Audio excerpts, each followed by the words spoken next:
बढ़ती गर्मी के बीच लोगों को उम्मीद है कि मौसम बदलेगा और प्री मानसून की वर्षा इस बढ़ते हुए तापमान पर लगाम लगाएगी। नमस्कार, स्वागत आप सभी का मौसम तक चैनल पर। मैं हूं देवेंद्र त्रिपाठी। 4 अप्रैल को संपूर्ण भारत में मौसम का कैसा रहेगा मिजाज, आइए जानते हैं।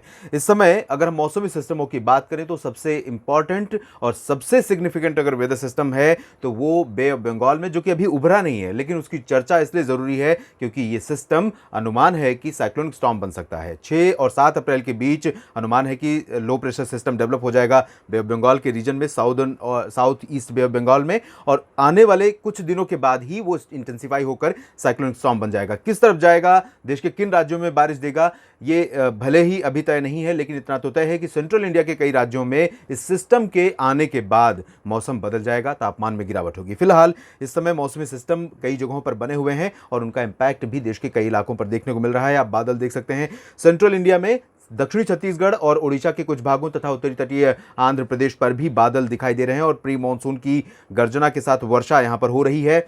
साथ ही उत्तर भारत के भागों के बिल्कुल करीब से होकर जो WD गुजरा है, उसका असर गिलगित बाल्टिस्तान, मुजफ्फराबाद और लद्दाख के ऊपर बादलों के रूप में और कहीं कहीं पर हल्की वर्षा के रूप में दिखाई दे रहा है। पूर्वोत्तर भारत पर कंसिस्टेंटली साउथ वेस्टर्ली विंड्स पहुंच रही हैं बंगाल की खाड़ी की तरफ से, जो लगातार बारिश दे रही हैं और जबरदस्त बारिश दे रही हैं। तो ये स्थितियां हैं और इन स्थितियों के बीच में अगले 24 घंटों में कहां पर बारिश हो सकती है और कहां पर फिर से लू का प्रकोप, फिर से कहें या निरंतर जारी रहेगा, आइए जानते हैं। साउथ पेनिनसुलर रीजन में कई जगहों पर इस समय हवाएं आर्द्रता लेकर लगातार पहुंच रही हैं और यही वजह है कि केरल, लक्षद्वीप और कर्नाटक के दक्षिणी आंतरिक इलाकों, दक्षिणी तटीय हिस्सों में लगातार बारिश भी हो रही है। हालांकि इंटेंसिटी जो है वो सबसे ज्यादा केरल में है, जहां पर हल्की से मध्यम, कई जगहों पर, कुछ स्थानों पर तेज वर्षा हो रही है। और साथ ही साथ पुदुचेरी, तमिलनाडु और आसपास के जो इलाके हैं, इन भागों में भी कुछ स्थानों पर वर्षा की गतिविधियां देखने को मिल रही हैं। रायलसीमा और उत्तरी आंतरिक कर्नाटक, उत्तरी तटीय कर्नाटक के क्षेत्रों में बेशक मौसम शुष्क और साफ बना हुआ है, लेकिन यहां पर भी हवाओं का असर आर्द्रता वाला रहेगा और इसी के चलते हम उत्तरी आंध्र प्रदेश में, तेलंगाना के कुछ हिस्सों में धूल भरी आंधी और बादलों की गर्जना के साथ हल्की फुल्की वर्षा की उम्मीद कर सकते हैं। खम्मम और आसपास के इलाकों में, इधर विशाखापत्तनम और आसपास के क्षेत्रों में। सेंट्रल इंडिया की बात अगर हम करें तो यहां ओडिशा और छत्तीसगढ़ में जिस तरह के आज बादल नजर आ रहे हैं, हवाओं का रुख भी कल भी उसी तरह से रहेगा जैसा आज है। तो जाहिर है यही हवाएं हैं जो आज मौसमी सिस्टम यहां पर लोकल डेवलपमेंट कर रही हैं और यही हवाएं कल भी होंगी। तापमान ज्यादा है तो यहां पर लोकल लेवल पर डेवलपमेंट हो सकता है। ये वाला जो रीजन है सेंट्रल छत्तीसगढ़ से लेकर दक्षिणी छत्तीसगढ़ और सेंट्रल ओडिशा से लेकर दक्षिणी ओडिशा का, इन भागों में कुछ इलाकों में गर्जना के साथ, धूल भरी आंधी के साथ हल्की फुल्की प्री मानसून वर्षा हो सकती है। ज्यादा बारिश की संभावना नहीं है। अंबिकापुर और ये जो उत्तरी छत्तीसगढ़ का हिस्सा है और उत्तरी ओडिशा का क्षेत्र है, इन भागों में प्रचंड गर्मी का प्रकोप जारी रहेगा। हालांकि कुछ हिस्से कटक और बारीपादा, इन सभी क्षेत्रों में, केंदुझर में भी पश्चिमी बंगाल की खाड़ी से दक्षिण पूर्वी हवाएं आएंगी, तो ये हवाएं थोड़ा सा तापमान को जरूर नियंत्रित कर सकती हैं, लेकिन ज्यादा राहत यहां पर नहीं मिलेगी।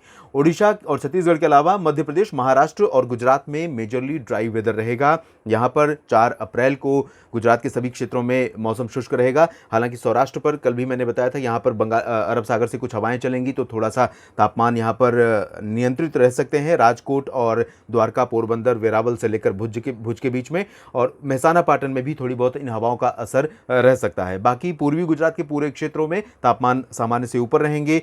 महाराष्ट्र में उत्तरी कोंकण से लेकर दक्षिणी कोंकण तक ऐसी स्थितियां रहेंगी। गोवा में भी इसी तरह के हालात रहेंगे और साथ ही साथ मध्य महाराष्ट्र, मराठवाड़ा, विदर्भ में भी प्रचंड गर्मी का प्रकोप, भीषण लू का प्रकोप लगातार जारी रहेगा। मध्य प्रदेश में भी किसी तरह की राहत की उम्मीद यहां पर आप नहीं कर सकते हैं फिलहाल, क्योंकि लगातार उत्तर पश्चिमी दिशा की शुष्क और बेहद गर्म हवाएं यहां चल रही हैं। तापमान निरंतर ऊपर जा रहा है और भी ऊपर जा सकता है। यहां पर कोई राहत, कोई मुरव्वत तापमान की तरफ से दिखाई नहीं दे रही है। राजस्थान और हरियाणा, पंजाब, दिल्ली, उत्तर प्रदेश, इन सभी क्षेत्रों पर भी उत्तर पश्चिमी दिशा की गर्म और शुष्क हवाओं का असर लगातार बरकरार रहेगा, यानी कि धूप का पूरा असर रहेगा। सुबह 9 बजे के बाद से ही धूप असहनीय हो जाएगी और शाम 5 बजे तक धूप में आप सीधे खड़े नहीं हो सकते, इस तरह की धूप होगी। और इसके अलावा उत्तर भारत के पहाड़ी क्षेत्रों में, जम्मू कश्मीर से गिलगित बाल्टिस्तान, मुजफ्फराबाद, लद्दाख समेत उत्तराखंड, हिमाचल में भी ड्राई वेदर रहेगा और काफ़ी गर्म मौसम रहेगा। यहाँ पर बारिश की उम्मीदें नहीं है। बादल अगर दिखेंगे भी तो गिलगित बाल्टिस्तान से लद्दाख के बीच में थोड़े दिख सकते हैं। बाकी निचला जो हिस्सा है, श्रीनगर से लेकर कटरा, जम्मू समेत शिमला, उधमपुर, चंबा, इन सभी भागों में और साथ ही साथ देहरादून, ऋषिकेश, हरिद्वार, नैनीताल, मसूरी में भी शुष्क और बेहद गर्म मौसम होने की संभावना है। इधर बिहार और पूर्वी उत्तर प्रदेश के कुछ इलाकों में, पूर्वी उत्तर प्रदेश के तराई क्षेत्रों में और बिहार के कुछ हिस्सों में। ये रहा पूर्वी उत्तर प्रदेश, ये बिहार का हिस्सा, इन भागों में कहीं कहीं पर हल्की प्री मानसून वर्षा हो सकती है, ज़्यादा नहीं होगी, लेकिन बंगाल की खाड़ी की हवाओं का असर रहेगा बिहार और झारखंड के ऊपर, तो ये हवाएं थोड़ी बहुत बारिश दे सकती हैं, इनसे आप इनकार नहीं कर सकते।